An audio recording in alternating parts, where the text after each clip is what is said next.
Yeah, no doubt, man. Oh, hey, Oh, hey, what's up, Morgan? Hey, he's old like me. He's old like me. He's got glasses too. Hold on a second. What the What's up, fuck? I Morgan? gotta put on my glasses. What the fuck is going down? All right, buddy? all right. Mikey! How you doing, bro? Yeah. I haven't seen you in a long time, man. I know, man. You get to see me with my fucking... Oh, everything is weird. I don't hear anything now. It's good to see you, Morgan. Like, Hey, Morgan, turn your phone you sideways. too, buddy. Yeah, man. Oh. Look at us both wearing There you go. glasses, all old You the man. shit. What's up, Morgan? All right, let me see. I lost everybody. Yeah, buddy. Got Lost it. everyone. Bobby? Yeah, it's getting kind of... There we go. Morgan. Rob, can you hear us? There. Nice. Can you hear us, buddy? I got I everybody. got you.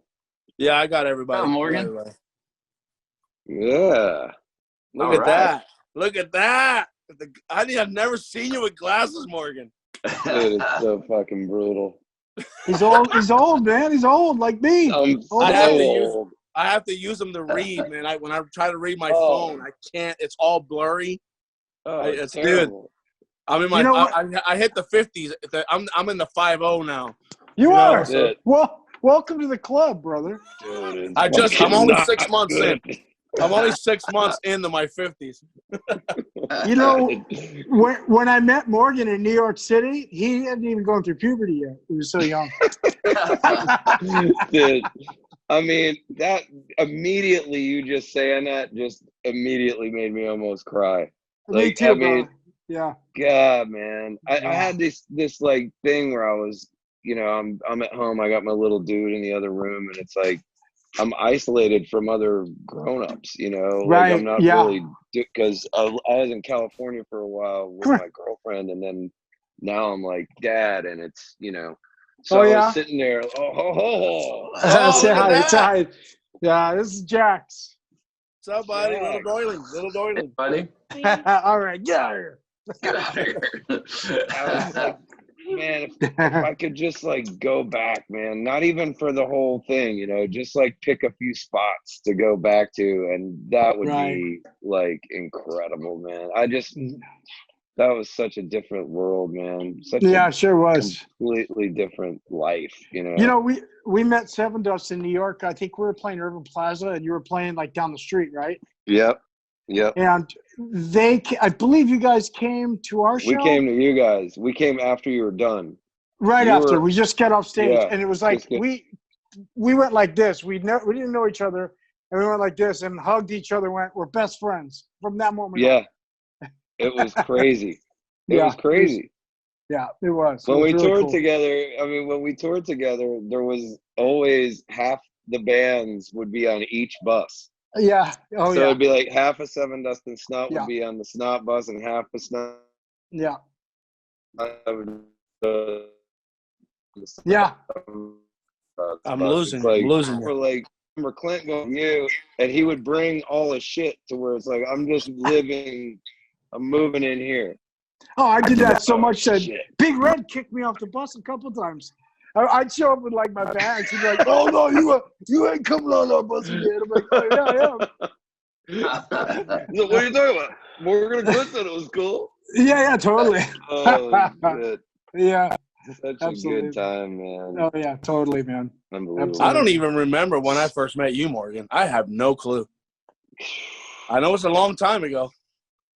I know Yeah. we played a show in Orlando, that St. That Patrick's was Day like thing. in Orlando, I think. Was it Yep. that the St. Patrick's Day show? Yep, that was a million years ago too. Yeah, that was like Animosity. 2001. Yeah, Jeez. Yeah, Animosity. you guys were recording Animosity. Yeah, we were recording it. Yep. Yeah. That was And it. I don't What a remember where I met you, Mikey. I have no idea. I know we opened up for you guys in Machine Head in Pompano Beach, Florida. Well, that's probably it then. And I remember met you Lynn. guys. I met Lynn that night. Is super sweetheart of a man. Until you bring your girlfriend around. Dude, tell me about it. Tell me about it. I mean, was like we'd get to the point where we were trying to find Lynn girls to get them the fuck out of there, so that whoever was left was at least available because he could go through a room. Yeah, absolutely. Oh yeah. No doubt about it. He'd go and leave with somebody and be like, okay, Lynn's gone because I got my eyes on somebody over here. And then all of a sudden he's like, what's going on, man? I'm like, get the fuck out of here. I thought you were what are you doing already. back? Don't come back. He goes, oh my God, man, look at that girl's beautiful. I'm like, no, she's fucking gross, dude. It's looking at Yeah. Oh, man. it's too great. Yeah. Too great. No, awesome. He did good. Yeah. All right, man. You guys ready to do this? Let's do it. What are we doing? So we're going to do pick 3 metal albums. I know. I'm kidding with you. Yeah. So are we doing number 3 to number 1 or number 1 to number 3? Are we going backwards or forward? Usually I just do it whichever order. Is that not first to last? Well, we can. I mean, but usually it's just whatever order. Yeah, let's do no order, in no particular order. Okay. Yeah, I mean, I'll tell you what. I know you guys did this as well as I did. Struggled. Oh, it's yeah. like, it sucked. I was going through my record collection today, and I'm like, what the fuck? Well, this one is good. Well, this one is good. Like, right. I have top 20. I love them all equally. And then I'm like, well, it's like picking your children. Like, okay. Well, I have a number 1 that will always be number 1. Okay. But 2 to 20? Right. Fair game, dude. Fair game. So, right. Crazy. Well, who wants to go first? You want me to go first or Rob? I'll go first, man. Should we do a coin flip, heads or tails? There's a chance that some of us have the same one, but I don't know. There's so many. I think me, you, and Mikey may have one that is the same one. Maybe. Mikey might pull something crazy like Bad Brains or something out. Like, no. Hey, that's in my top 20. Me too, for sure. For sure. No, I kept it metal, like really metal. Yeah. I didn't want to go there, but I heard it. So I'll pop out some Journey and Foreigner too. So. I'll tell you what, though. He knows me by saying that. You remember well. Scott, you want to go first, buddy? Sure, man. I'll do it. Absolutely. Look, I even got the album right here, man. So, Metallica and Justice for All. This was the album. Wait, you're going like that. Hold on. Oh, yeah. I don't have vinyl like that, and I don't own CDs anymore. So. Yeah, I don't. No, it's fine. I think I got Wild Cherry in vinyl.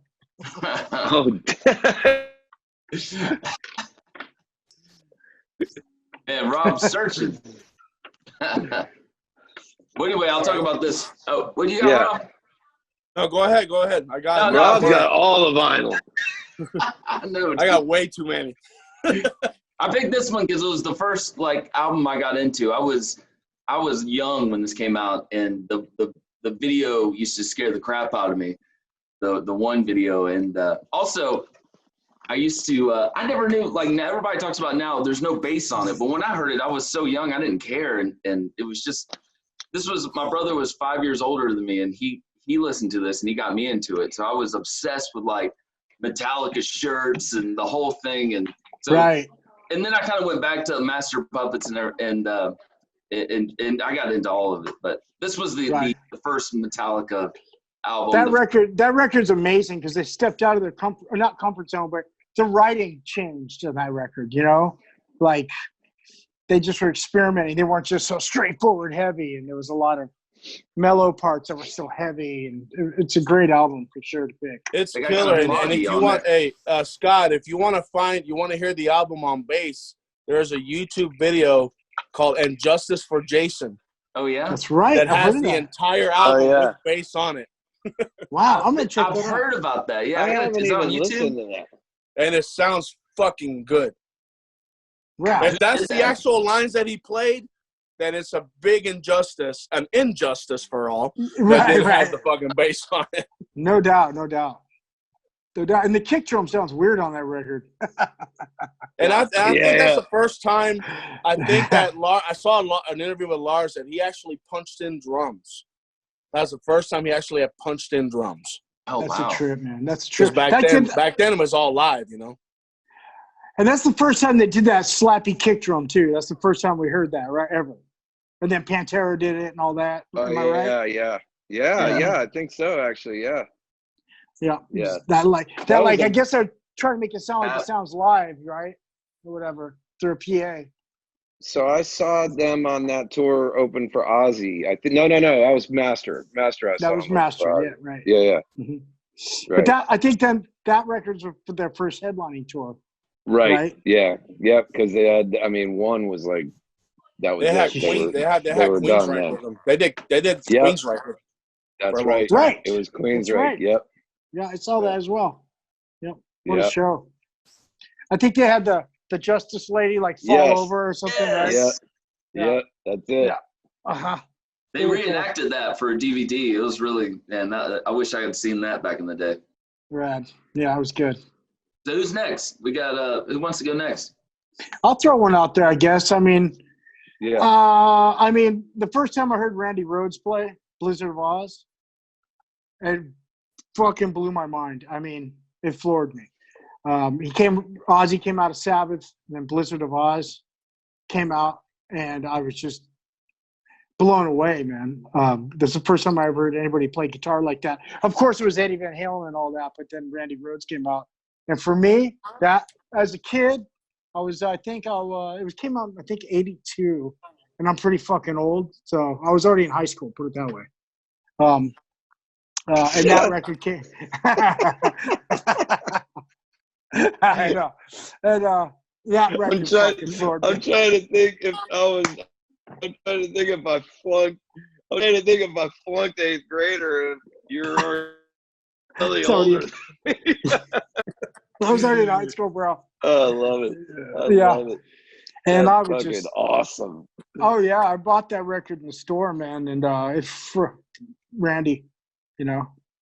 Absolutely. And Lee Kerslake, the drummer on that record, outstanding drummer too. Right. Very good drummer.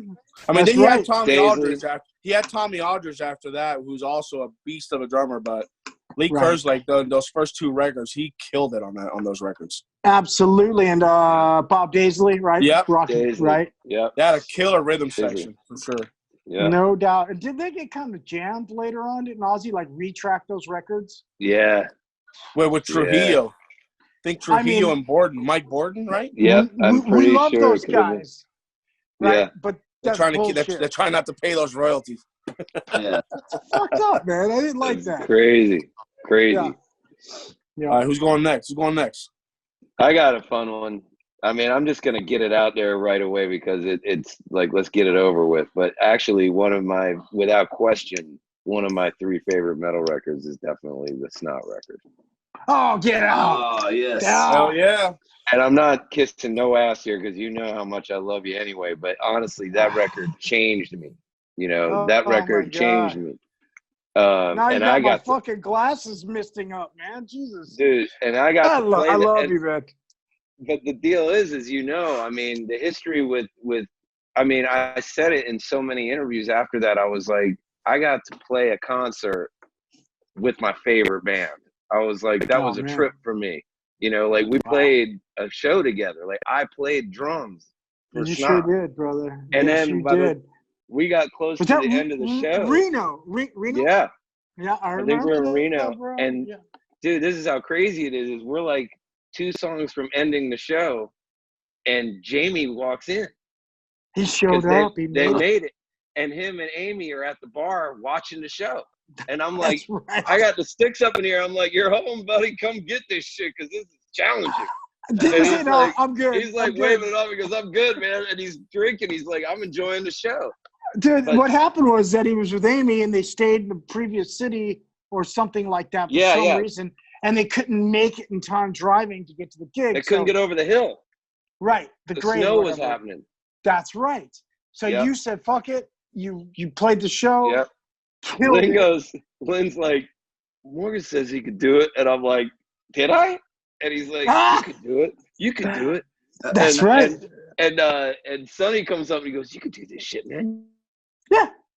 You can. do it. You did. I mean, I fucking listened to this record 1,000 times, but I've never played it. And he goes, let's do sound check. We did sound check. There's video of it. I'm like, dude, come on. It was awesome, dude. It was fucking awesome. You killed it. And that's right. I forgot that Jamie actually showed up, made the gig, didn't say shit, didn't come to the stage or walk in the bar, was having a cocktail, watching you play our show. That's so awesome, man. Wow. But that record was like, I mean, the thing is that record, the band was just about to go there. It was just about to happen because there was no better live band. I mean, I always tell the story of sitting at the Roxy. Bullshit. And if we gained anything, it was by going and doing, it was boot camp with you guys. It was like, we could, you better do something because you're about to get beat up. And it was like that. It was like, thank you. I saw Thank you you, guys man. at the Roxy at Foundations, I think. Before you met us. Yeah. Right? And you told me, you told me years, I mean, during that whole thing, we would talk about it. And you would tell me, you'd be like, that was our best show ever, dude. That was a good one. I remember that one. We're on fire. And I was like, it was out of control. I'd never seen anything like that. I looked, the band is over there all having a good time, having cocktails, and I'm sitting by myself in the back of the venue watching it, and I'm like, this is bad news. The game has changed, guys. Oh yeah. I felt like Apollo Creed's. I used to tell you, I felt like Apollo Creed's trainer when Rocky's hitting the meat, and he comes in and goes, hey, champ, this guy looks like he means business. And I'm over from the side. He goes, yeah, I mean business too. I'm like, oh, that's great, man. I remember telling them, that's awesome. I'm like, dude, you don't know what you're getting yourself into here, man. These guys mean fucking business. Oh, yeah. We were pretty on fire at that moment. That was like right when we were getting signed and all that. And I mean, come on, Seven Dust. I mean, there's nobody fucking better live either. When you guys got the trampolines and shit. Come on, man. Dude. Comical. Oh, yeah, but it was insanely awesome. Oh, it was crazy. Yeah. What were we doing, dude? But that record, man, I mean, it's got all the songs, though. All the songs. Thank you, guys. I'm like my snot story, I was just looking for my snot vinyl because I have it. It's in here somewhere, but I can't find it. But my snot story is when we opened up for you guys in Machine Head, I was outside. We weren't signed at all. So I was inside. You guys started. And Lynn dove into the crowd. Before we even hit a note, right? I was so blown away that I stopped what I was doing. I went and got my guys. When I was talking to this chick, I said, you need to dump this bitch right now. You need to come inside and watch this.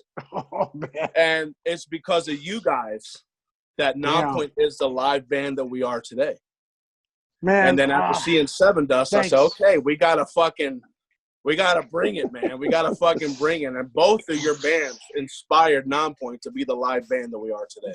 Dude, that was a good era. It was a bunch of hungry motherfuckers out there, And think about it. When we went out together, we did like half a year together because it was like nobody would take either of our bands out. So we looked at each other like, all right, we'll go.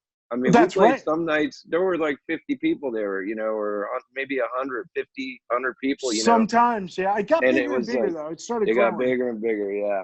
And yeah, for sure. Crazy. Yeah, I think there was even times where we were flip-flopping, right? Like we did that, yeah. Yeah. And Lynn would give me shit. He's like, you guys got a fucking, song on the radio, man. And I'm like, yeah, I remember that. Talk all you want, dude. It ain't happening. I remember that song. Yeah. Sorry, losing you there. You still there? Yeah, I lost you for a second. Oh, there you go.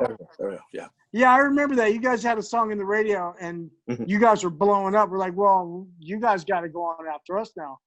And you guys were like, and we're like, no, really.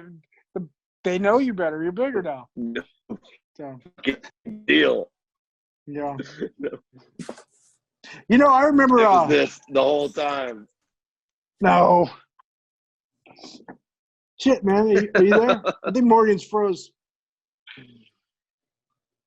He's Hello? there. He's Can you there. He's guys in see and me? out. Yeah, we can see him. There he is. There you All go. right. Yeah. You know, early button. Snot, you know, we actually went on tour with the Deftones, and it was right when they released their second album, Around the Fur, right? And Yeah. and it was Snot was on fire. We just got off tour with you guys. I believe we just got off tour with Seven Dust. So we're like a machine. Boom. And Deftones were off for a long time, writing and recording Around the Fur, and we caught them on like the first 3 shows.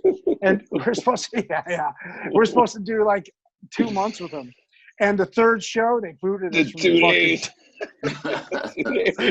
we just slayed them, dude, for 3 days. They're like, oh, they didn't want it. It- They even stopped. Yeah, it was insane. And they're one of the best live bands. I mean, at the time they were. But they even like were fucking up their songs because they just didn't fucking practice. They went out on tour, said, we'll figure it out. You know, and then we saw them like it dead stop the show and go, let's start that song again. But we were going on stage just like, Oh, you know, yeah, man. you know, and they didn't like it at all. And we got a call from the management and said, you guys are booted. We're like, why? We didn't do anything wrong. We're like, all right, we know why. Yeah. Wow. You gotta, oh, yeah, man. Listen, the word was out quick. You know, it was out fast. I mean, and Lynn passed away, and it was just like, I mean, when it happened, it was like, this thing's just getting ready to go, man. Like, it's everybody knows it. It's like, it's just about, I think you guys had just done that edit too. Yeah. For the single. And I was like, now it's going to go to radio. Now it's really going to be a problem. Box. Where's the box? We're going, exactly. It was like being on a super fast train and it hit the brakes or hit a wall when Lynn passed, you know? We just, the impact was insane, man. We lost our best friend, our brother, and then our career, everything in one. You know, it was a trip. It was pretty heavy stuff, that's for sure. It was. Lynn was one of those front man that, man, he was so hard to replace. It was impossible. The label came to us and asked. The label was like, hey, AC/DC did it. They literally said those words. And we're like, no, ain't happening. No. You know, just no, not even contemplated, you know. No. Yeah. But anyway, we should not get on that. Excuse me. Anyway, Snot. There's my Thank you very much. Thank you, Morgan. Well, I love you, man. I love you first too, one buddy. is there. I knew it. I fucking knew it. I fucking knew it. I wanted to get it out of the way. Happen. Yeah. I knew it was gonna happen. That album literally saved my teenage life. I was not getting into trouble, but going down that road, and when I was playing guitar at the time, and I wanted to be James Hetfield. You know, like I just I developed my right hand because watching him. You know, him outside of Malcolm Young, he is like the best rhythm guitar player, I think, in my opinion. You're right on point, brother. That's absolutely. Ever played. And a quick story about this record. I was on a date. I lived in Puerto Rico at the time. I was on a date. I met this chick or whatever, and we were at the mall. And back then, you know, we had no MySpace, we had no internet, nothing. I didn't know when a record came out or nothing. So I went to the record store, and there it was. It was $10. Wow. And I was on a date, and I didn't even have the money. I didn't have no money. Did you make her buy hanging out? So I went and borrowed $10 from her. Off the record and left the mall. That's awesome. I went home to listen to it. I never saw that girl again. I've never been able to say thank you. I didn't even say thank you. I grabbed the money and split and bought. That's amazing. Honestly, that record, to me, I mean, still to this day, gets played like twice a week. Radical, man. It's just one of those records that I think that's never going to go away. It still stands the test of time. Yeah. You know, it's just an amazing album front to back. Every single part. And people can shit on Lars all they want, but the shit that he was doing on that record, nobody was doing. Yeah. Like, there was nobody playing like him. Yeah. Like, he made stuff up that just didn't even exist. Absolutely. You know, so, I mean, like I said, iconic album that hopefully when I die, I can get buried with the box set. So, Dude, With you, brother, man. When the first time I heard Master of Puppets, I was completely fucking floored. It was a game changer. Game changer right? record. Absolutely, No question. man. Yep, Metallica, the Kings. Yep. I mean, the Scott, Kings. you're Right? next, buddy. Yeah, Kings. I mean, I think Metallica might be the biggest band of all time, right? I think currently they're still the biggest band of all time. Right. Yeah, still. I mean, ever. Like, who's bigger than Metallica? The Rolling Stones? I mean, I'm talking every band. Iron Maiden's probably as big. Probably as big as Metallica. Really? Oh, probably. Close. I mean, I see the show. Like, see all the shows that Maiden play. They play fucking like soccer stadiums. No, they do. Yeah, for sure. Like worldwide, South America, they're giant. But I mean, Metallica, I think they play the same spots. I think they play bigger. Dude, I saw them at Soldier Field 2 years ago. Sold out. Packed house. 66,000 people. I mean, Lars just hacking his way through it. Fucking it doesn't matter. Oh, he made it through. He made it through. Yeah. It's over now. He made it through. We're the biggest band in the fucking world. Yeah, exactly. There's a meme. There's a meme out there that says, you can talk shit about how I play drums, how I did the Napsters thing, but I'm gonna die a legend. Oh, come on, Lars, man. Yeah. For sure. You ever see his wife? She's like 7 feet tall. She's a model, right? Like a model? Yeah. He's doing okay. Yeah, he's hanging. He's all right. He's all right. He's all good. Jamie Johnson was talking about a T-shirt that says Lars was right when he's talking about Napster, Fuck yeah, I have that shirt. Jamie sent it to me. Oh, yeah? I have that shirt. Even back then when everybody's shitting on him, I was like, no, I think he's pretty right. I mean, maybe we all were because we're in the industry or whatever, but yeah, he was totally right. Napster fucked us all, right? He was fighting more for the little man. I mean, they were losing their dough, but they had it, and everybody was getting on him saying, who the fuck are you to talk shit, when you have all this money? And I'm thinking, we ain't got no fucking money. Right. He was standing up for us. Yeah. And years later, people realized that he really was right. Absolutely. Oh, yeah. Now the record companies are definitely wishing that they would have went all in on him. Too totally, man. Lars was right. Yeah. Right. All right, man. My second choice. Look at this guy right here. Oh, look at that. That's my second one. Oh, snap. That's beautiful and a really good pick. That's a good pick. That is a really good pick. That record when it came out, who didn't get kicked in the balls? That was a record that went, first metal album went #1, right? Yeah. Yes, I think you're right. That's right. Yeah. You're right about that, Well, wait. It debuted #1, right? First debut #1. Yeah, because Quiet Riot. Mental Health. Yeah. No shit. I didn't know that. That was the first one to ever, first metal record to ever go #1 was Quiet Riot. Tell you what, when that came out, Quiet Riot, I was in high school. Hey, Frankie Banali. Frankie Banali's actually sick drummer, Frankie Banali. So. Dude, that record's awesome, Frankie right now, man. What's that? I'm praying for Frankie right now. Yeah. He's got some cancer or some shit, right? Yeah. He was just in the hospital like a couple days ago or something. Yeah. Oh man, that sucks. Well, bless him, and I hope he gets better, man. That sucks. Yeah, that Pantera record, I mean, game changer. It really is. I went to the record store and bought it just because I liked the album cover. I was only 14 when this thing came out, but it changed my life, man. Damn, man. That record really did, man. I only saw Pantera one time on Cowboys from Hell. Wow. I toured with them. Oh, boy. Wow. Oh, yeah. I went on tour when I was doing Soulfly. We did like 2 months on Ozfest with him, right?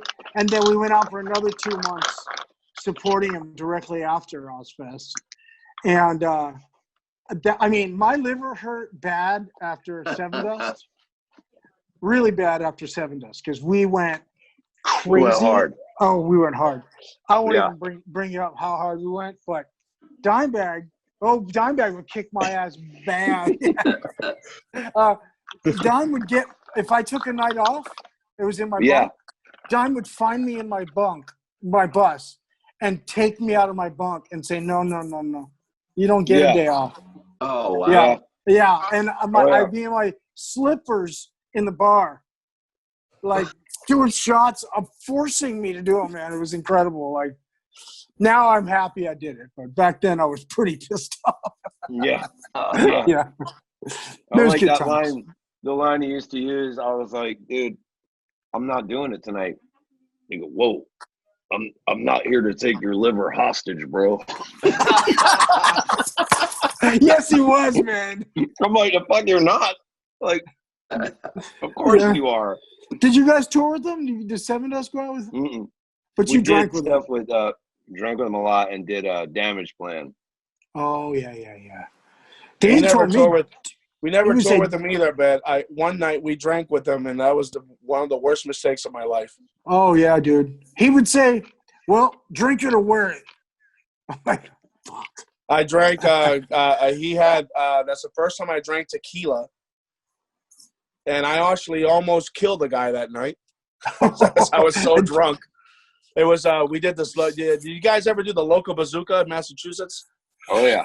Yeah, it was that night. There was Damage Plan, and he was buying shots for everybody, and I was already, like, deep into Jack Daniels and Jaeger, and I took one shot of this tequila that he bought for me, and I threw up like you would not believe.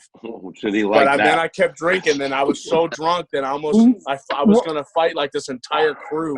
That's what I was so right? drunk that they tried to steal my wallet. I said, dude, I am drunk. You can do whatever you want. I'll kill every one of you. One shot, though? No way, not one shot. You did like 20. Well, I was already drunk from other stuff. Oh, I see. So when I took that tequila, I'd never drank tequila, ever. Firewater. And it honestly clotheslined me to hell. Oh, yeah. When I took that shot. It was horrible. Awesome. But he was a great guy. It was the only time I hung out with him. I hung out a lot more with Vinny after with Hell Yeah and stuff. But I saw Dime accidentally kick Phil Anselmo in the nuts once. It was amazing, man. Want me to tell the story real quick? Yeah, we're on the tour. We're going hard, and we had a day off. It might have even been 2 days off, and we're in one hotel, right? So the tour buses are out in the parking lot, and in the hotel, the bar was one of those open bars that were like the lobby, elevators to go to your room, and the bar all in one big fucking thing, right? So imagine Pantera and their crew and us and whoever was Nothing Face and Morbid Angel on that thing, okay? Oh, my God. Yeah, it was nuts. So we're all in the bar. The next day, we all woke up and we're in the bar, and we are shit-faced. I mean, Dime is hosting the party. It's the Dime show. And he's running around the bar making just everybody drink, as he does. Well, in order to get to your room, you got to go to the elevator, which is right at the entrance of this open bar from the lobby. Here comes Phil Anselmo with his sunglasses on, pissed off at the world, just checking into his room coming from the buses. And he's got his backpack on. He got long hair in his face at the time. And he accidentally walks past the elevators into the bar where we all are. And we're wasted. And Dime's like, motherfucker, gets up, runs around the bar, and runs up on Phil, like to kind of give him a hug, like kicks him in the balls by accident, like full on. Oh, no. He acted like he was going to kick him, but at the same time trying to hug him. It was weird. But he fucking laid him out, dude. It was crazy.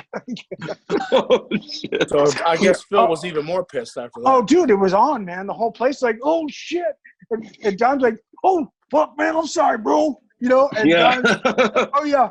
And Phil just slams his bag down, motherfucker, turns around and walks up, gets into his elevator, and the whole place is like, ah! It was pretty amazing, man. Yeah, I can't even explain how great it was, but it was good. Love it. Yeah. So Morgan, what you got?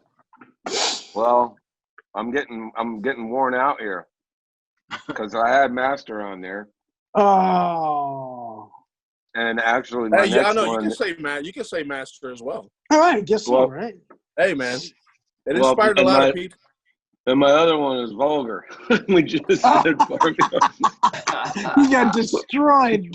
In one fell swoop, it was just like, pong, pong, dead. Yeah. But Vulgar was my record. Vulgar to me was, they were all great, but Vulgar to me was the one, like, when I saw the concert footage of them in Russia doing like yes, fucking Hostile and domination, doing that domination and all. I was just like, okay, holy shit, right? what's going on here? I already knew everything about them, but I didn't know everything about them. When that record came out, I was just like, there's too much on this. Like, I thought at that point when that record came, I was like, nobody will ever be as heavy as this, you know? Agreed. And to this day, I don't really know if anyone's ever really been as heavy as that. I mean, you can get heavier sonically, you can get heavier in different ways, you know, you can make it raw enough to where, you know, obviously there's styles of music that are heavy or heavier, but I'm saying as far as just like, that's the heaviest shit I've ever heard. That was Absolutely. it. The attitude on that record set the tone for Far Beyond and all that shit. Like when that record came, it was like, it was different. You know, the Cowboys era, coming from like being, you know, more of a hair thing and then going into Cowboys and then Cowboys into that was like, now we're committed, right, you know? Right. For So sure. that was the and record. They got heavier with each album too. They got heavier. Yeah. Every record was heavier than the last one. Yeah. Right. Yeah. What was it? Was Trendkill after? Trendkill was after Far Beyond. Yeah. Yeah. Right. And then Reinventing the Steel, I think, was the next one. Fucking amazing. Yeah. First time I heard Pantera was Projects in the Jungle. Wow. When they had the old singer that when they were like Van Halen. I have 2 of those vinyls here somewhere. What was that guy's name again? Blaze or Terry Blaze or something like that. Terry Blaze. He had a band after that called Lord Tracy. Oh, that's cool. I didn't know that. He was in that band? He was a singer. The funny thing is when I saw Pantera, they played a matinee in Boston at the Channel. Wow. And there was Pantera, Exodus, and Suicidal Tendencies. I saw that tour. I saw that at the college. They played in the afternoon, and then that night, Lord Tracy played the same venue. Wow. That's the first time I saw Pantera. Really weird. It was really strange. Lord Tracy was more like rock and roll, kind of glammy. Right. Yeah. The first time I ever saw Pantera was on that tour. That's the first and only time I saw them. And after seeing them, I was like, who can surpass this? Right. Like, it was insane. They came out, destroyed. Dude, I have never seen a show where in the in-between music, there was a mosh pit from the first note of music you heard from the PA to the end of the night. They were moshing with the in-between music. Wow. I'd never seen that before in my life. When they played DRI, they played Anthrax, all this stuff, Chromags, all this shit. People were going nuts. Sure. But Pantera destroyed that place. I saw them with Zombie opening up. Oh, yeah. I remember that tour, too. Zombie. And White Zombie, yeah. It was, White Zombie. And the pit started real quick. And I could see it going. I'm against the wall on the ground, you know, on the floor. And I can see it, man. I mean, as it's going, you can, like, literally start seeing people getting, like, yanked in. Like it's circling the fucking drain. Right. And I'm just, like, skinny as a fucking rail. And I'm, like, it's the size of the floor almost. And I'm just against the wall, like, just holding on, you know. I'm like, please, God. And nope. Don't kill me. There were people falling on my neck. People are landing on my head. Yeah. I got into at least 10 fights. The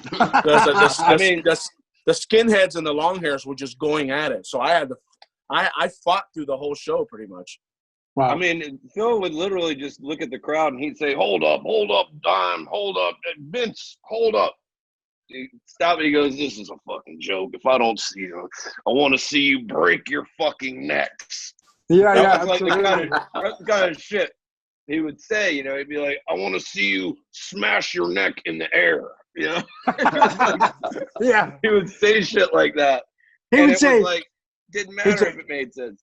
He said, eat pussy till your jaw breaks. He did, yeah.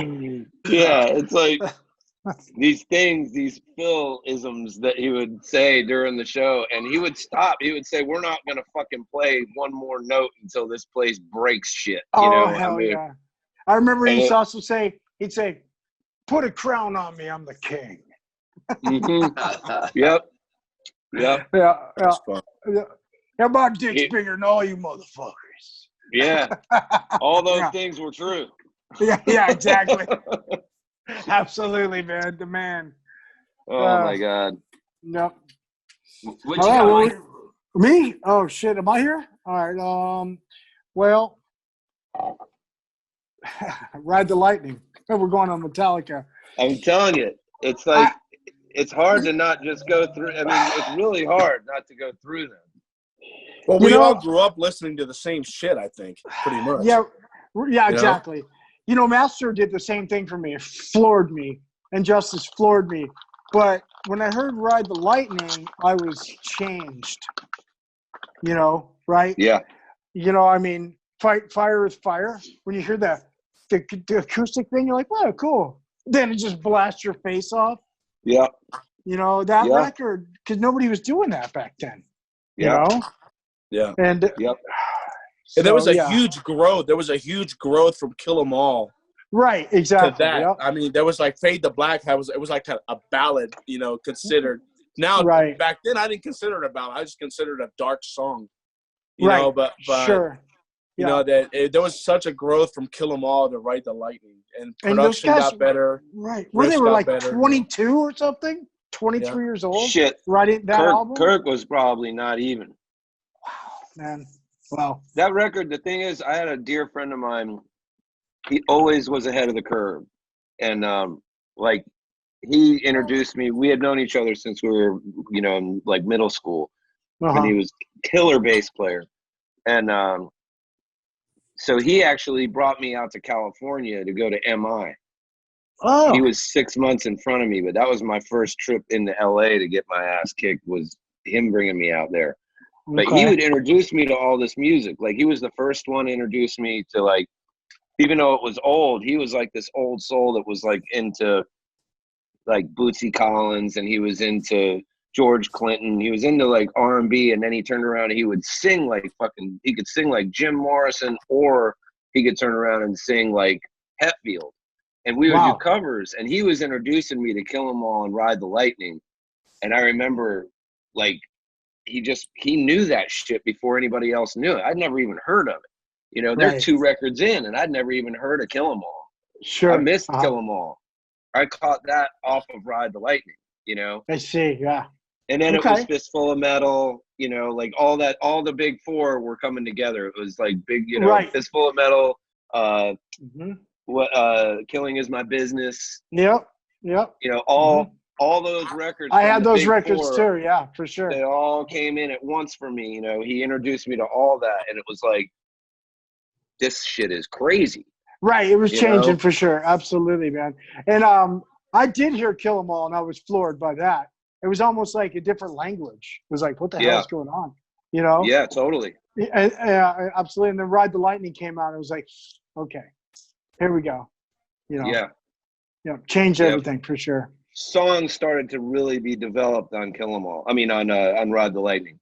Absolutely, yep. You know, you could tell the skills were really starting to melt in, you know, where it was like, you know, they go from that to Master, and it's like, come on, dude. I mean, that record's a masterpiece. Ride the Lightning is a fucking masterpiece. It is. Yeah, there's as many iconic songs on that as there are on any of their records. Absolutely. Like For Whom the Bell Tolls is still a huge right everywhere. Absolutely, everywhere. Man. Fade to Black, like you said. Fade to Black. Fight Fire with Fire. Creeping Death. Oh, yeah, Creeping Death is massive. Yeah, they played that a lot. Trapped Under Ice. Trapped Under Ice. I know the one song that James Hetfield doesn't like to play is Escape. He does not like playing that song. Really? I know the one song that Lynn didn't like to play. I forgot about that. Was My Balls? No, it was fucking was it Unplugged? Unplugged. That was me. I hated playing that song. And him too. Because he didn't want to sing that last chorus. Yeah, me neither. Yep, that last chorus. And fucking Doomer said, fuck him, play it. And he kept doing it one night on tour, and he fucking went up and he starts hitting Doomer during the show. Dude, it was Sonny. I do remember that. Sonny said, fuck it. Yeah, Play it. well, he started the song, right? And it wouldn't be on the set list, right? Yeah. And he'd literally be talking, and then somebody'd start the song, and That's then it. Davey Bell, dun dun dun dun dun. But no, Tumor saying, "Hey, no room for us." Yeah. And it was on, and then Lynn so- would just throw his mic in the crowd, flip us off, and walk out. Like, Yeah. Fucking furious. oh yeah, for sure. I totally All right. remember. All right. My next record is possibly it's 28 minutes long. Oh God, Rain Blood. There we go. Rain and Blood. Yeah. Rain and Blood. The most That was one of brutal mine. album. I think the most Was it one of brutal. yours? At that time, when that record came out, I was actually in a thrash band, and I was Right. when I heard the drumming on that. I mean, It's like, right? what the flying fuck? Yeah. I mean, he used the ride a lot. You know, he did a lot of Absolutely. the ride stuff. I think it was verses, ride, right, and then pre-chorus, of course, hat. Am I right, boys? Is that how it was going? Yeah. Yeah. He had a system at this. Right. The certain part of the song had to be the ride. Like he do the fast Yep. stuff here, and when the song would start singing, right there, he changed over here, and I'm like, and then and that honestly, and then when I saw them live, like I didn't see them on that record. I saw them on Seasons. They did a gorilla show at the channel in Boston. They just showed up and played, and the place somehow people found out and it was sold out within minutes. Damn. And dude, they played by themselves. They brought their own PA into the place. One of the loudest shows, and another one I had to fight for my life. Oh Because it yeah, was just for insane. sure. They started with Rain and Those Blood, shows and are that whole vicious, place, dude. it was just a bloodbath. Deadly. I mean, 28 minutes of probably. I don't think there's a record more intense.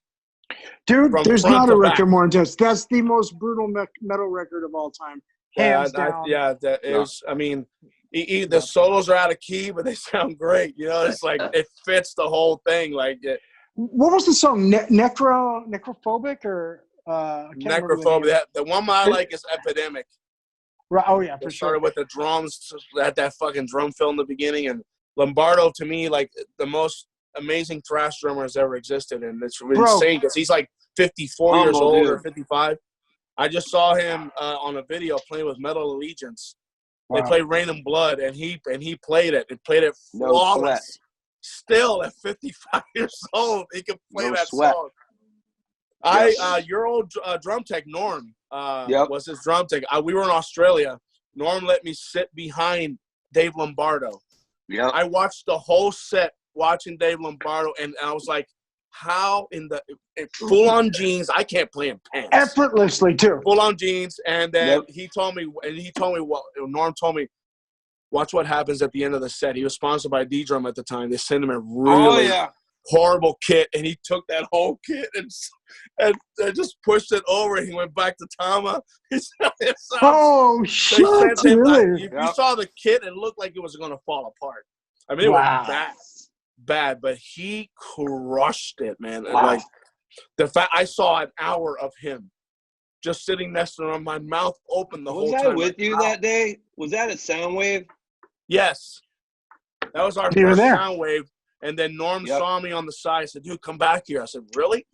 Dude, and I got to watch him like literally 5 feet from me the whole show. Yeah. I was like, holy shit. And then he told me before the show, watch what he's going to do after the set. And then he told me that they gave a horrible drum set. He was not happy, I know. He pushed it all over. The whole thing went over. Can we just say that he should have never been either kicked out or quit, whatever, that band ever? Because the sound is Lombardo. I mean, the chemistry between all of them, of course. But. Hey, don't get me wrong. I love Paul Bostaph. I think he's fucking amazing. Yeah. But hearing Paul Bostaph playing Rain and Blood, then hearing it's different. Dave Lombardo, it's because Bostaph is a very technical guy, where Lombardo's a very punk style drummer, and I think he should have done that last tour. At least play the LA show. 100%, absolutely, man. But hey, I agree. You know, people have their issues, and you know, it's understandable. You know, I mean, look at Sebastian Bach, still not in Skid Row. You know, never will be. Problems, man. Never will be. That ship has sailed, I think. Yeah, that's just dark. That's just dark over there. Raining Blood's still the most brutal. There's not even a death metal album that touches that record. There's I no think they doubt. introduced death metal. They had those riffs that got kind of morphed into the death metal sound. You know, I heard Kerry King say once they kind of wrote those songs, and maybe you don't hear it or not, but maybe it was the record before. What was the one before? Hell Awaits. They said they were basically copying Merciful Fate at the time. That was what made them turn into what they were doing. Wow. Really? Yeah. That first Merciful Fate album, Melissa, one of my favorites too. Absolutely. And Kerry King said, I heard him do an interview and say they developed their sound basically after they heard that fucking record. You know, that's awesome. That's a trip. I just saw King Diamond last year. Oh yeah, wow. Oh, Yep. jealous. Now, he's still killing it, right? That voice, killing it. Yeah, killing he it. sold out. I think he sold out that whole tour. Yeah, it was massive. I'd like to see that. Production, then he had the big production stage was show. killer.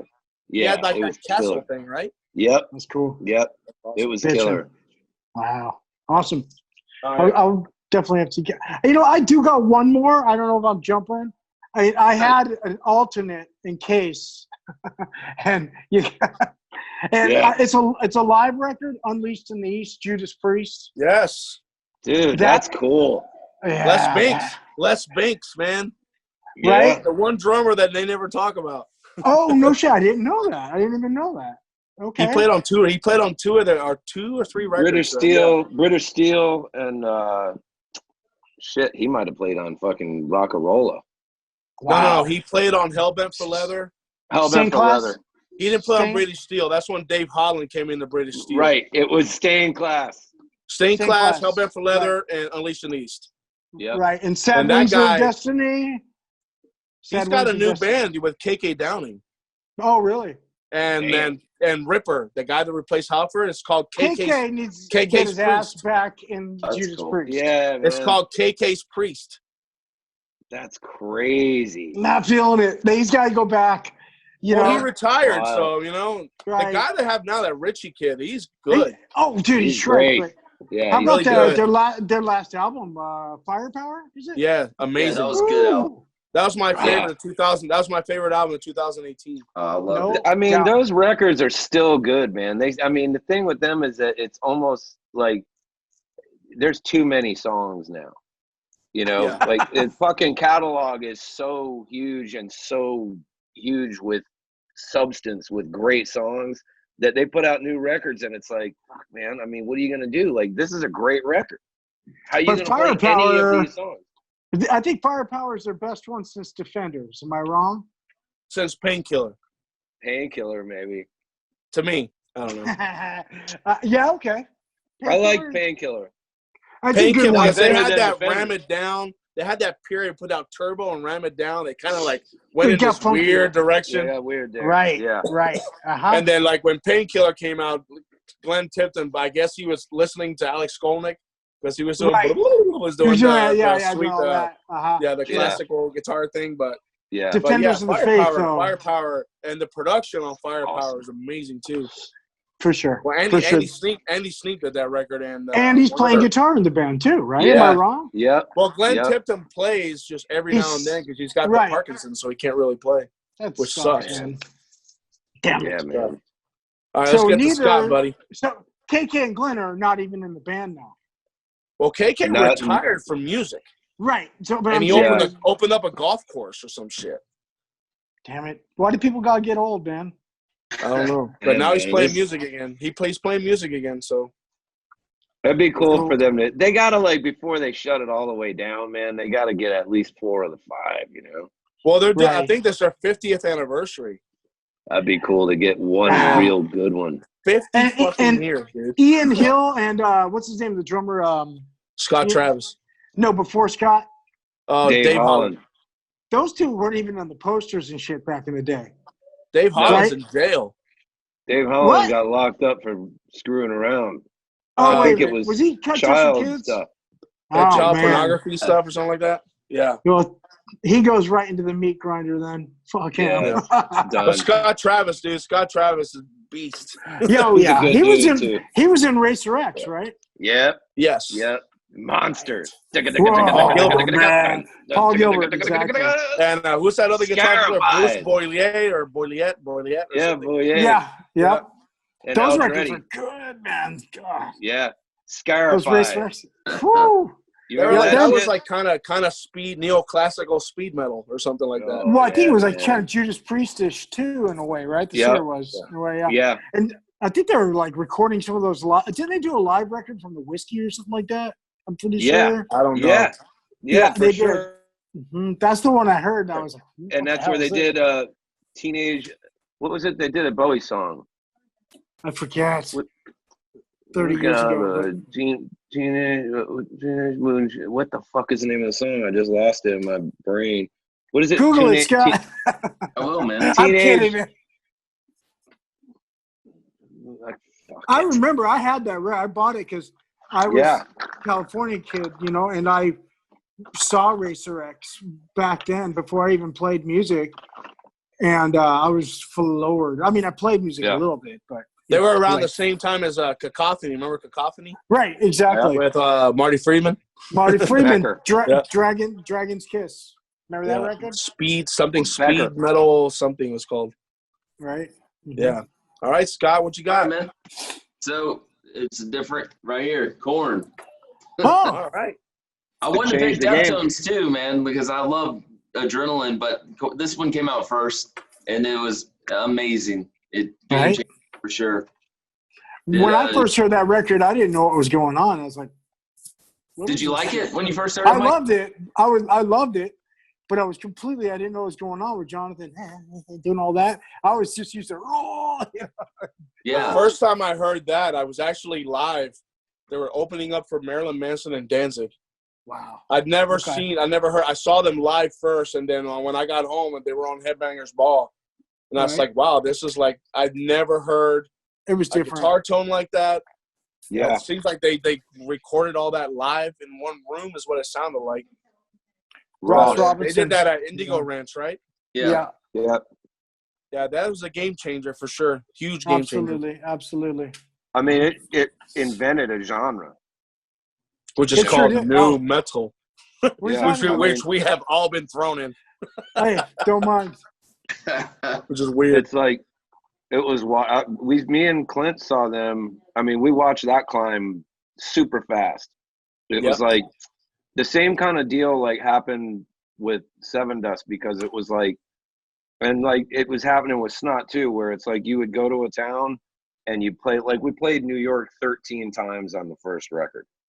Wow. And it was like, first time we played there was like 25 people there. Next time there was like 70. Next time there was 120. Then like us and Snot went in there and it was like 300 and something, you know, and like it would just get bigger and bigger.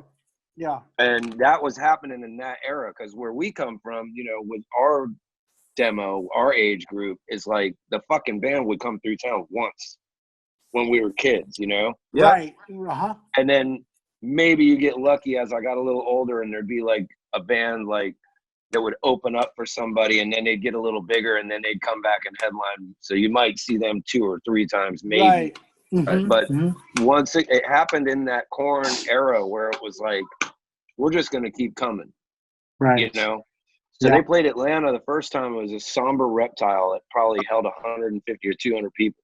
I remember 93, like, 94, 93? Yeah, it was like 94. 94 that record came out, I think. Yeah. Mm-hmm. And then and there was like 50 people there, and some of the cool kids were coming up to me telling me, man, this band Korn is like the new shit, you know? And I'm like, I don't know nothing about that shit. You know, Korn? I don't know anything about that. Okay, we should name their band. I didn't even want to hear it. Vegetables. Yeah, I didn't even want to hear it. I thought it was some underground thing that I didn't even have any interest in or anything. Right, and then sure. I gave it a shot, and it was like you. It was like, this is definitely something that my brain Couldn't comprehend, right? isn't comprehending. Yeah, right. That's how I felt. The 7 strings and Jonathan, the whole thing was just like, The jumpsuits. I don't know. Right. Yeah, I didn't know anything about it. I mean, it wasn't even like I liked it or disliked it. I was like, I don't know. It's like eating something going, I don't know what that tastes like. Right. You know? Uh-huh. Sure. Yep. And then I felt the listened same to way. it enough, and then I saw him at the Roxy in Atlanta, and it was packed. and they opened up with Helmet in the Bush, which was weird as fuck. That is a trip. They open up with that with all the lights basically off, so it's just like a silhouette of them up there playing that, and then it goes straight from the end of that and the right. And it was like, I'm in. Insane. Yeah. It went fucking bananas in that place. Snot, we're California based, so we played shows with them with of course 25 people with Korn. Yeah. Wow. Yeah. It was Crazy. I'm sure that to watch it, I mean, as a California band, I mean, there were a whole lot of bands that you guys were tight with, like that. I remember it all happening where we would talk about it. It's like Coal Chamber was in the mix over there, Deftones in the mix, System was in the mix. System of a Down used to open up for us, man. They were just little skinny kids, and they didn't, and Serge wasn't singing at all. Neither was Darren, and he was just going. It was like a death metal thing. Yeah, that's awesome. Yeah. I totally remember like something would happen, some band like we did when we did Ozfest. Yeah. I don't even think that Sonny was in the band on that. It was Mike. It was it 98? 98, right? 98 was Mike, right? Yeah, Mike Smith. Yeah. He was. So I remember that like System was on that tour, and you guys would tell me like, dude, these guys are homies from back home. Like, they're going to go, man. This thing's going to blow up. They're going to go hard, right? And that was another one that was super weird. Like, that was another taste that was like, that's different as fuck. Right.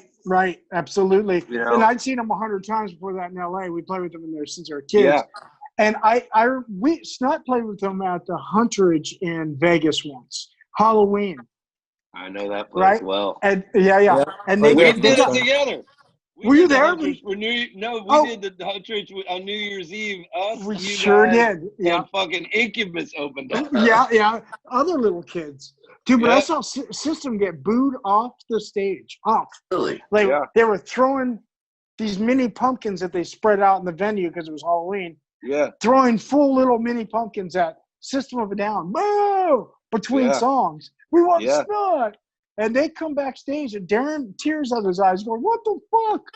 And I remember huddling him up and going, you guys, don't worry, you're going to be the biggest fucking band in the world, I promise. I said that. That's so cool.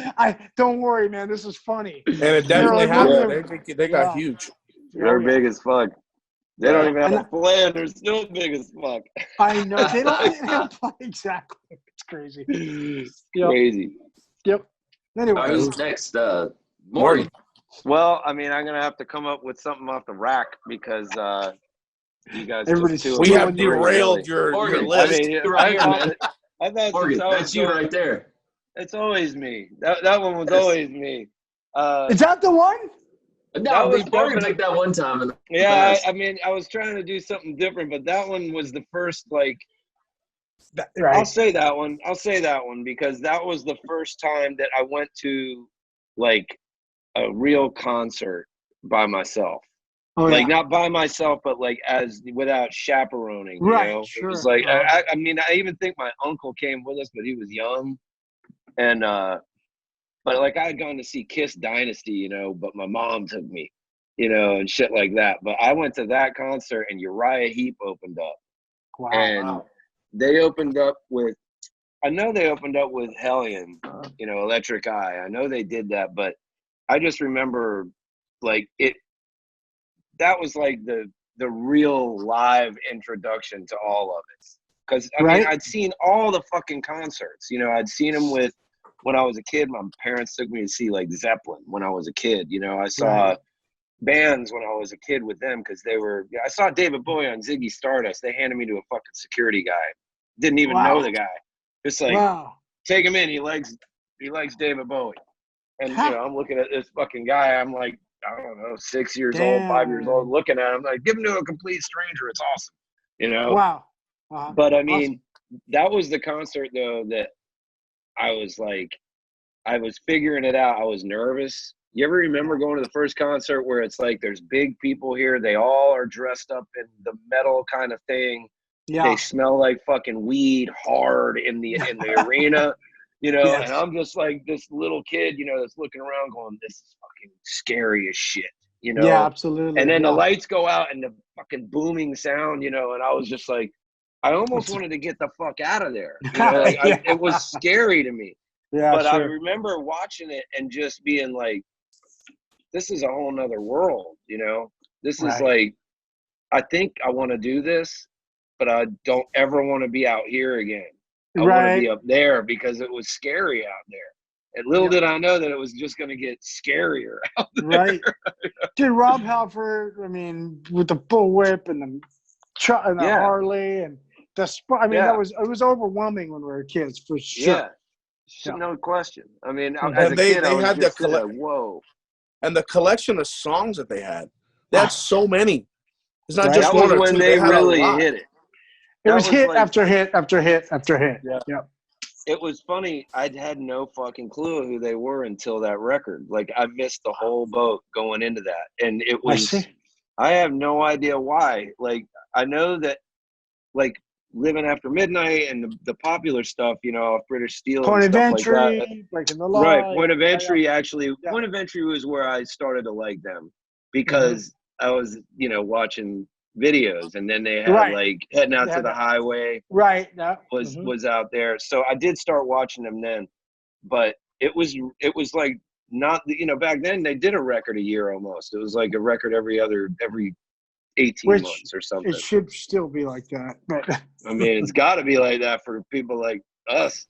Yeah, we have to keep putting them out now. I'm looking at how much fucking time I got going here. I say, hey, we're at the 2-year mark. This is getting bad. Come on. No doubt. Hey, man. I had to do a fucking solo record just to fucking do something. Oh, that's right. That's right. I saw a promotion where you did like some paint on the face and some gold teeth, right? Yeah, it was all fucking creepy. Is it done? Morgan, is it done? Morgan, is it done? Is it not out? Done. It's not out. It's not out. It's being mixed now. Yeah. Dying to hear it. Are you singing on it? All that? Singing on all of it. Yeah. Oh, I can't wait to hear it. Did you play all the instruments or the singing drums? No, I just sang drums, a little piano. Cool. I had Jason Christopher played bass on it, and I stuck with, you know, what works, and Cletus played all the guitar. Yeah, nice. Oh, sweet. Yeah. He can play. play. That's why he always says, "I can't wait, bro."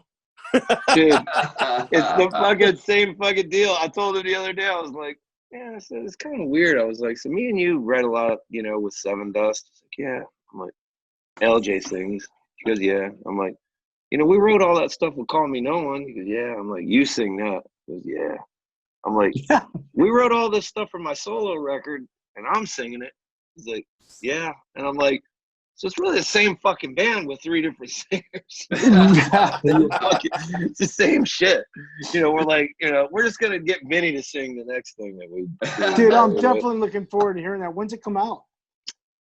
Well, it's like it could be July, but it's looking like August. Yeah, it's turning around quick. Because Seven Dust record's coming out like pretty soon too.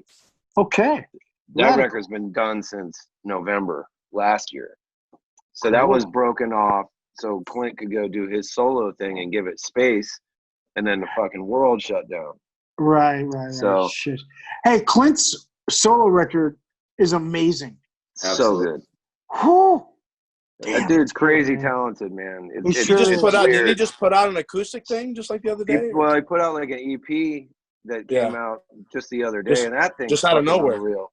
Yeah, man, that thing's unreal. That was really where the solo thing for me started. Was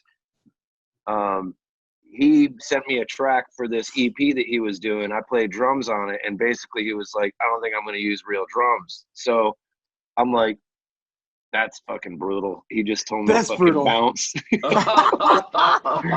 So I'm like, fuck. If he'd had any real drums on that shit, I'd have been fucking hurt. But he really did go programming on it. So he wanted to go that direction, you know, he wanted to do something different. So he does that. And then I think, you know, I love the guy so much. Like, we're super, super close. And I think it was kind of like this guilt thing. I tell him, I'm like, man, you don't have to tell me, but I feel like it was kind of like, man, you do this solo thing, man. I'll send you, you know, some music. You know, you write all the words and play drums on it. And I'm like, yeah, man, all right. That's cool. Yeah. So that's how it started. And then, like, I did a song, sent it to my manager. He sent it to Rise Records, and Rise Records was like, we want it. And I'm like, oh, So it was weird because it was like I was in LA with my girlfriend. I recorded that one song, and then I came back home, and like 2 days after I got back, you know, I called her up. I'm like, I just got a record deal. And then it was like weird because I thought about it. It's a pretty big deal, you know. It's like the band got a record deal, and I know that I only got the deal because of the band. I mean, I wouldn't have gotten shit on my own, but still, it was like when we were kids, and a record deal was such a huge Hell thing. yeah, dude! That's amazing, like man. Congrats. Fucking wild. That's awesome. So, thank you, man. Yeah, I looking was, forward to it. shocked. I don't have a record deal anymore for the first time in my career. Yeah, we went through a few rips at that. That was actually pretty cool. I think that's pretty common these days, Rob. Don't worry about it. Just keep Yeah, this is the creating first music and time in my putting it out. career that we don't have a label. Well, So Probably good. we didn't. we, Yeah, You got fans, dude. That's all that matters. no, we're doing. Yeah. We're gonna try the independent route. You should. I guess. Yeah, Why you know, not? see what happens. Yeah. I don't know. Right now, we don't have a label. I mean, so all the label does is do. I mean, what they give you some money for promotion on a radio? No, they don't really do shit. they give you a loan. And they don't even give you that much. They don't write checks no more. You know, just put it out to your fans and get it out there and take a few dollars you make live and just promote it yourself, man. Yeah. You know, right? We got a good thing with Rise. We did it for a long time. It was kind of interesting. It was like we realized it was just, you know, we didn't have the ability to handle that. You know, it was like, I guess we have to have our manager handle this because we just don't want to fucking bother ourselves with trying to run our own record company, you know? Mm-hmm. And so we were like, let's go get a standard deal. You know, let's see what we can go out there and do. And it was, you know, the whole thing was cool. The process was cool. Fucking floodgates opened up, which was like, we never had that because we had like, no one gave a fuck. And then we had one label that gave us a record deal to start the career. Right. And then there was no fucking bidding war for Seven Dust, trust me. And then when we were out of that deal, Clint had just left the band. So it was almost like damaged goods to where we had like a few offers, but the offers were all like, we don't know if these guys are going to survive this. So, you know, I don't know. Mm-hmm. So this was the first time, not this record, but the record before where it was like, we're free. And then I thought, well, now we're fucking old as shit. And who gives a shit? You know, like people probably won't like this either. And they came out of the fucking woods. I mean, it was like every label we had a meeting with. Oh, that's cool. So we were enjoying that. We got a bunch of free dinners, said fuck you to a handful of them. Nice. Enjoyed every bit of that. And then, you know, Rise came in and it was like a cool experience. You know, it was a cool vibe. I like their vibe. Idea was cool. That's cool. Uh-huh. And so they've treated us really well. I mean, I have nothing but praise for them. Do you have I know that one or two records on that label? This is the second one. Second one, okay. Yeah. So this is the second one. Clint's solo thing, my solo thing. Like they've done a lot. You know, awesome. They're good people over there. But I can't say that about many of the others. You know, there's very few out there that are looking to try to. It's just a different fucking world. Yeah. You know. Did we lose somebody here? Oh, it is. There we are. Yeah. It's a different world, like from developing a band or holding a band. Like I remember Seven Dust, we had people that even though the fucking president of the label, I wasn't a big fan of him and half his fucking, minions in his little area. The people that were on the street, the radio team, the promotion team, the street teams, those people all went on to do great things because they were just good, hungry, cutting edge, cared about the fucking band people. Right. And I saw the same people that were dealing with Snot back then. It was the same deal. Like they loved that band. That was their fucking band. It was their baby. We were gonna fucking coddle this fucker until it gets big, and then we're all gonna roll in here. And then, it just fucking stopped. Yeah, shit, it happens. But I'm looking forward to the new album and the solo record. Both. Thank you, brother. Yeah, me too. That's gonna be cool. I'm curious to hear you sing an entire record. That's awesome. I mean, it's weird as fuck.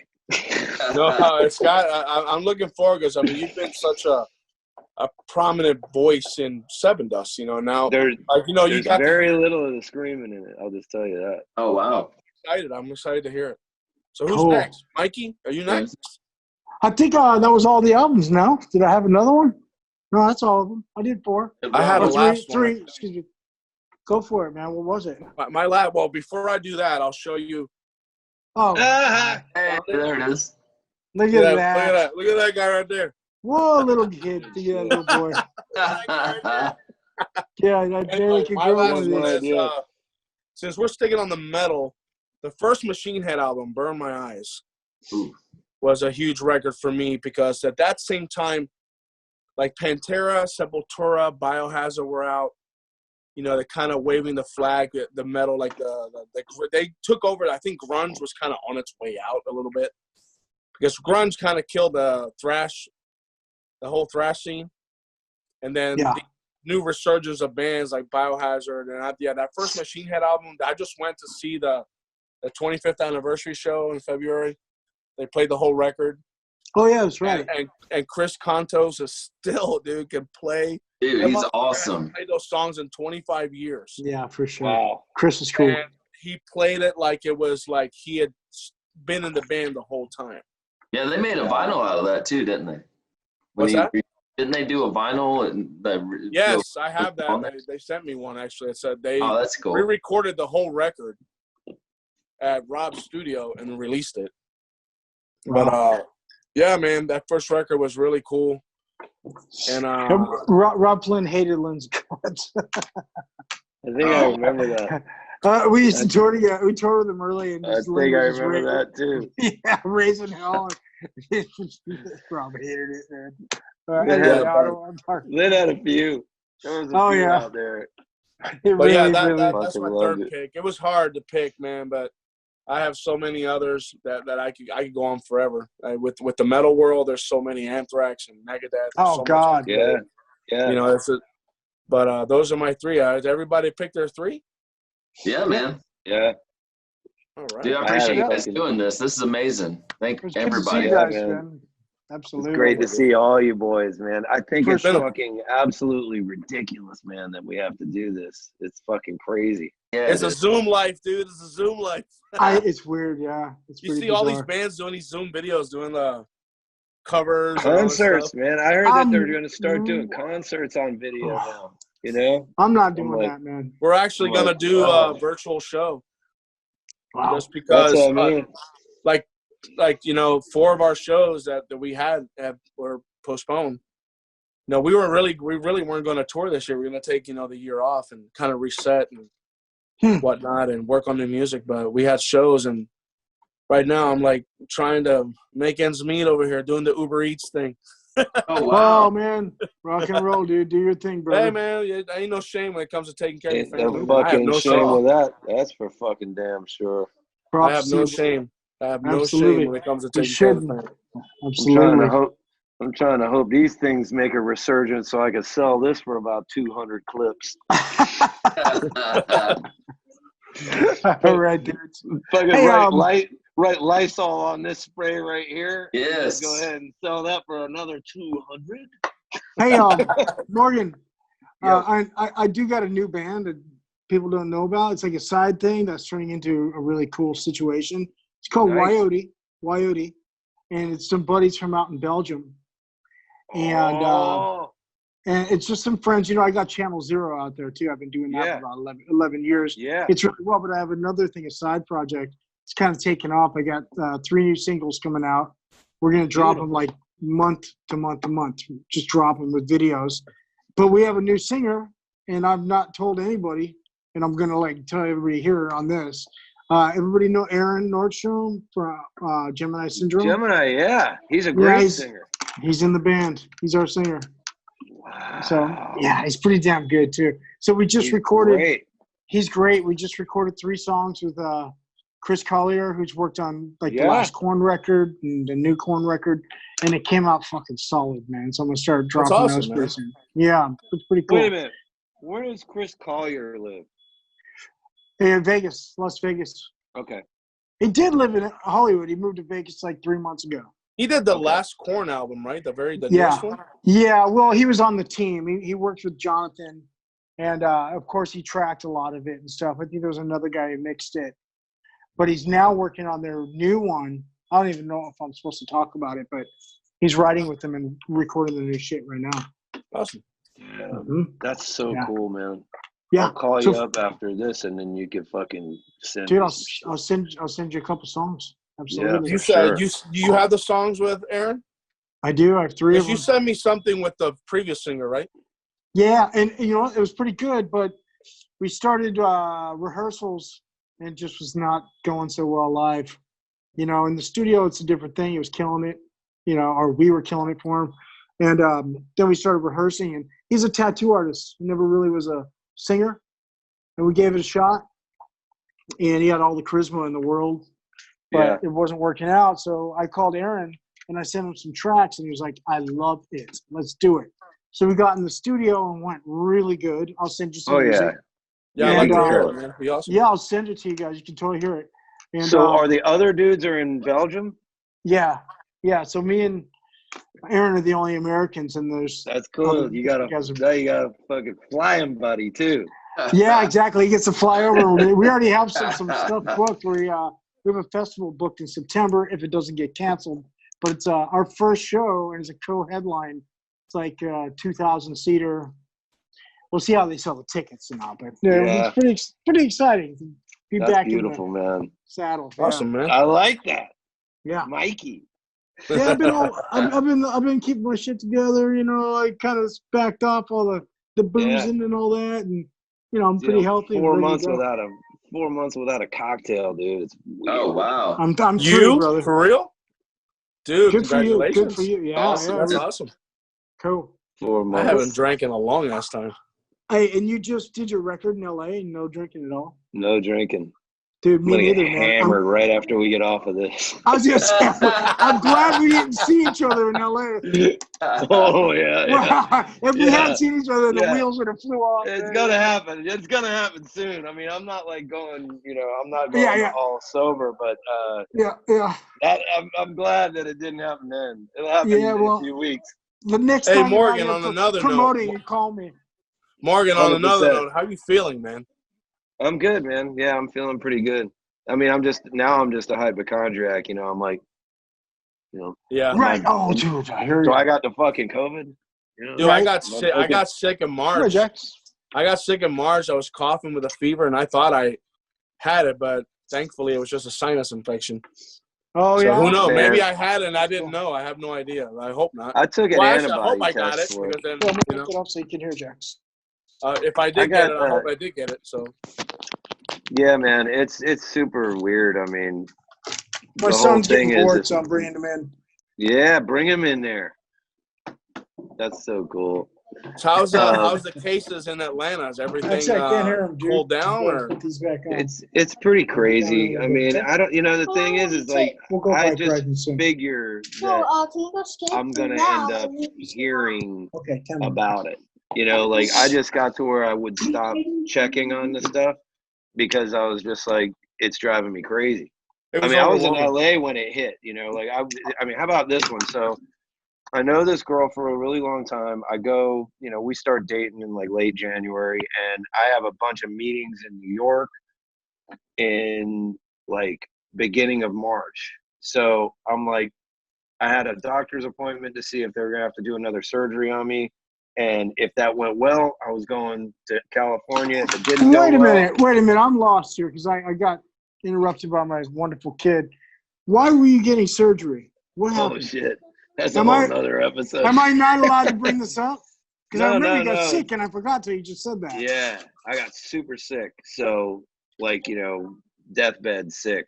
And oh, my God, man. Yeah, super bad. So, I remember hearing that, and I forgot until you just brought that up, man. I'm glad you're okay, brother. Yeah, thank you, man. You were okay to do those shows. Did you play those acoustic shows in December? Yeah, I did that. I did those, yeah. That was exhausting. You know, I wasn't ready for all that, but it was cool. So in February or in March, very beginning of March, I go for my last checkup to see if they're gonna have to go in there and remove some stuff or if I'm gonna be good. And they're like, "You're good." I'm like, "I'm good," because I don't want this shit happening again ever. You know, and they're like, "We can't promise that, but you don't need anything from us right now." So I'm like, "Cool." So I get on a plane. I fly to California on Take us March to mama. 6th with the idea that I'm going to be there till the 9th. And then me and her, I'm going to fly to New York to do meetings on the 10th and 11th. And then she was going to fly to New York. We were going to spend a few days there in the city and have a good time. And that was the plan. Well, the world fucking shut down as that was happening. So all the meetings were getting canceled. I'm like, well, I'll just wait here. This is no shit. Is it cool if I just stay at your house for a few days while we wait and we'll just fly to New York together in a few days? She's like, yeah, totally. 2 months later. Oh, So I'm like going and completely fucking invade this woman's life, you know, for 2 months to the day. oh. Like March 6th, I was there, and May 6th, March, April, May 6th, I flew out of there. So I finally was like, I got to get home. Yeah. I got to see my kids, you know. I was treating it like, just keep it together like you're on tour. Like, think about it like you're doing a 6-week tour or something like that, you know, because I was missing my kids horribly. Of course. And I was like, but I was scared to go anywhere, you know. I didn't want to get on a plane. I didn't want to do any of that. I thought I'd probably have to get and home especially and after for 2 you just weeks, recovered and, and stuff, you know, right? Yeah.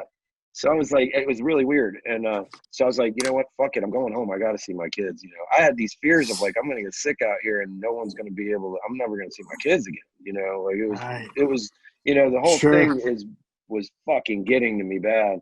So I come home. I'm home for like 2 weeks, right back out on a plane to California to do a record for another month. Wow. Damn. So so I have a girlfriend that it seems pretty solid. I mean, she stood me for 24/7 for 3 months. So cool, man. Hey, that's a good test. No doubt. Hey, she what was city was absolutely that? ready. Where was that? In Cali, You know, where were you with her on lockdown? Marina Del Rey. Oh, okay. Dude, that's pretty close to me. Where are you? Irvine. Oh yeah, you're close. Yeah. Well, we couldn't see each other anyway with the COVID. You know, everything's available to see now. Yeah. Yeah. Well, How next is the time COVID out there in California? out here, it's same everywhere. Everywhere. It's just mask, wash your hands. You know, can't go nowhere. The mask thing is really annoying. It's like it's annoying, but I'm doing it anyway. I don't care. I'm doing it.